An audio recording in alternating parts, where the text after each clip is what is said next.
going to talk about what is a normal vaginal discharge color, what is a normal vaginal discharge consistency, should the vaginal discharge have a smell, and how much of it should you get, or how much of it do you usually get in a day. I'll also try and show you some pictures as well. If you've been watching and liking our videos, please don't forget to subscribe and press the notification button so that you don't miss out on the latest episodes.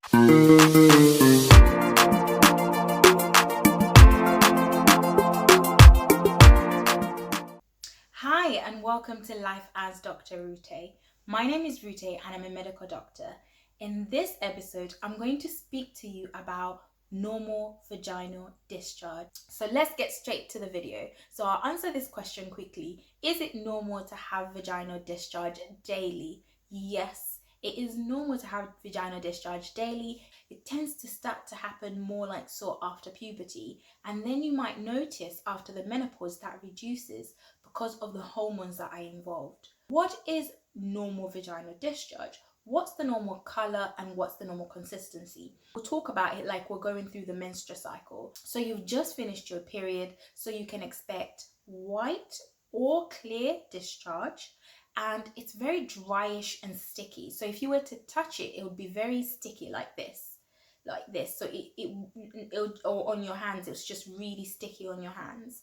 And as you go through the days, you might notice it starts to become creamy. Now, creamy, as long as it's not associated with other symptoms, is normal. And then just before ovulation, you might notice some changes, and that is it becomes more thin, it becomes more clearer, it becomes more wet, more watery. So if you were to touch it, it's quite mucus-like. It's like very stretchy.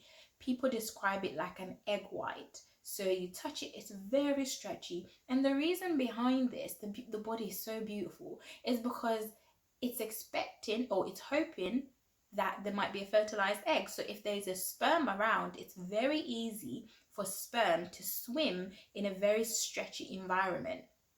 And then after ovulation, you may notice that it goes back to its other color and consistency. So it's more dry and it's sticky, and then you have your period, and then the cycle continues. The next question: should it smell? Two things. If it doesn't have a smell, that's expected, that's normal, that's great. But it can have a small scent, very tiny small scent to it. It should not be an offensive smell, and it's okay to smell it, because when you know what your vaginal discharge smells like, when it changes, you will be like, this is not me, this is not how it usually is, something's not right and I need to get checked.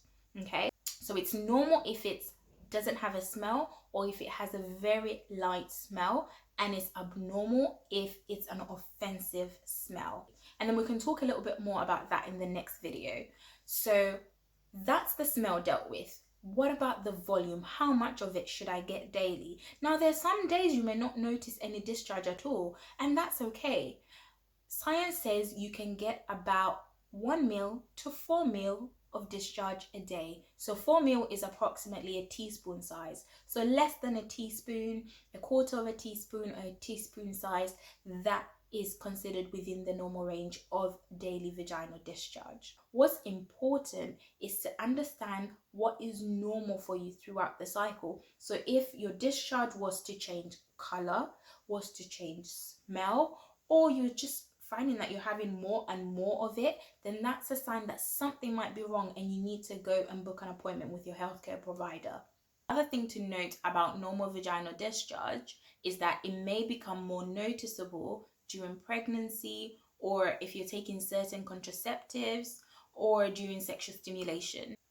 Now that's that type of vaginal discharge talked about. Now the other type of vaginal discharge I wanted to talk about is this reddish, pinkish, brownish discharge, blood. Now this is really important because it signifies two things. It, depending on when you get this discharge, it can either be normal, expected, or abnormal and very, very important. Straight away you need to go see your doctor. So before your period and after your period, you can expect this slight brownish discharge.